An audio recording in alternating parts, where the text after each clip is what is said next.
చెరువులు, కుంటలు, వరద కాలువలపై అక్రమ నిర్మాణాలు, కబ్జాలు చేయడంతో పాటు ఈ కాలువలను బడా బిల్డర్లు మట్టిపోసి మూసివేయడం పరిపాటిగా మారిపోయింది. కానీ చెరువుల విషయంలో ఏఈ సంతోషిని సీరియస్ యాక్షన్ తీసుకుంటున్నా కూడా పై స్థాయి అధికారుల ప్రమేయంతో జరిగేటివన్నీ జరిగిపోతూనే ఉన్నాయి. గత కొన్ని సంవత్సరాలుగా మాజీ చైర్మన్ ఒడ్డే నరసింహులు సాగిస్తున్న ఈ చెరువులపై పోరాటం యథావిధిగా అధికారులకు చేరవేస్తూనే ఉన్నారు. అయినా కూడా అధికారుల అలసత్వంతో ఎన్ఓసీల పేరుతో జరిగే నిర్మాణాలు జరుగుతూనే ఉన్నాయి.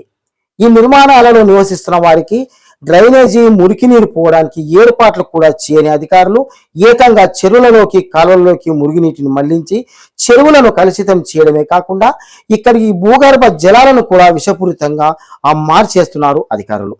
వీటన్నింటికి అధికారులు ఇచ్చే ఎన్ఓసీలు, పర్మిషన్లు, వీటితో యథావిధిగా ఖరీదైన విల్లాలు, అపార్ట్మెంట్లు రోజు రోజుకు ఇక్కడ ప్రాంతంలో వెలుస్తూనే ఉన్నాయి. ఈ చెరువులు, కుంటలు, వరద కాలువల విషయంలో ఏఈ సంతోషిని మున్సిపాలిటీ కమిషనర్ నజర్ పెట్టినప్పటికీ కూడా బిల్డర్లు వారి పనులు యథావిధిగా సాగిస్తున్నారని ప్రజలు వాపోతున్నారు. కాగా శనివారం రోజు ఏఈ సంతోషిని మాజీ చైర్మన్ ఒడ్డే నరసింహులు, తేనా అధ్యక్షుడు రమణ గార్ల ఆధ్వర్యంలో మేల చెరువులోకి వచ్చే వరద కాలువలను పూడికలు తీసి వర్షం నీరు వచ్చే విధంగా చేయడంతో ప్రజలు వారిని హర్షిస్తున్నారు.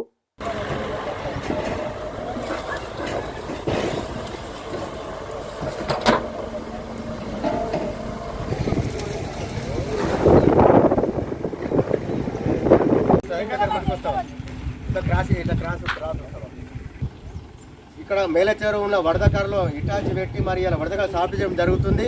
మరి వల్ల ఒక 20 రోజుల ముందు మరి మేలచెరుకున్న వరద కాలువ పొదలతో మూసుకుపోయిందని మరి వచ్చిన శీర్షికల మీడియా కానీ, ప్రింటింగ్ మీడియా కానీ వచ్చిన శీర్షికల మరి వల్ల ఇరిగేషన్ అధికారులు స్పందించి మరి అందులో ముఖ్యంగా మరి మేడం సంతోషిని మేడం ఇవాళ స్పందించి మరి ముందుకు వచ్చి వల్ల మరి దానికి తోడు ఇవాళ ఈయన కమిటీ అధ్యక్షులు రమణ గారు కూడా స్పందించి ఇవాళ చెరువులకు నీళ్ళు అవసరం, వర్షాకాలం ముందు వచ్చింది, వర్షాకాలం వచ్చింది కాబట్టి చెరువు నీళ్ళు కావాలని చెప్పేసి రమణ గారు స్పందించి ఇవాళ ఆయన ఆధ్వర్యంలో ఇలా ఇటాచి ఇక్కడ పెట్టి మరి ఇక్కడ వరదకాలం సాఫ్ చేయడం జరుగుతుంది.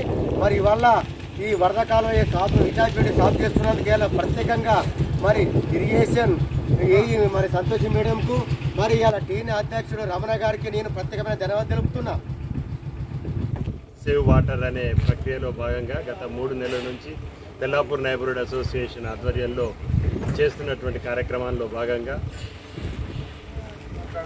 తెల్లాపూర్ ఉన్నటువంటి చెరువులకు ఇన్లెట్స్ ఉన్నటువంటి వాటన్నిటిని క్లీన్ చేయాలనే ఉద్దేశంతో చుట్టుపక్కల ఉన్న బిల్డర్లను రిక్వెస్ట్ చేయగా వారి సహకారంతో కూడా మరియు ఇరిగేషన్ డిపార్ట్మెంట్స్ ఏఈ గారు అయినటువంటి సంతోషి గారి చొరవతో ఈరోజు నాడు మేళ్లచెరువు యొక్క నాలాలను క్లీన్ చేసే కార్యక్రమం నడుస్తున్నది. ఇదే విధంగా మిగతా చెరువులను కూడా నాలాలను గుర్తించి వాటిని క్లీన్ చేసే కార్యక్రమం తెల్లాపూర్ నైబర్హుడ్ అసోసియేషన్ తీసుకుంటుందనేది ఈ సందర్భంగా మీ అందరికీ తెలియజేస్తున్నాం. మేము చెరువుల్లో ఉన్న ప్రతి నాలాస్ని క్లీన్ చేసే టైంలో మాకు సహకరించిన రమణ గారికి, మళ్ళీ నరసింహులు గారికి మాకు ఎంతో కృతజ్ఞత ఇరిగేషన్ డిపార్ట్మెంట్ తరఫు నుంచి ఏఈగా నేను చెప్పుకుంటూ వాళ్ళ సహకారంతో మేము ఇంకా ముందుకెళ్ళాలని ప్రత్యేకంగా కోరుకుంటూ థ్యాంక్ యూ చెప్తున్నాం. థ్యాంక్స్.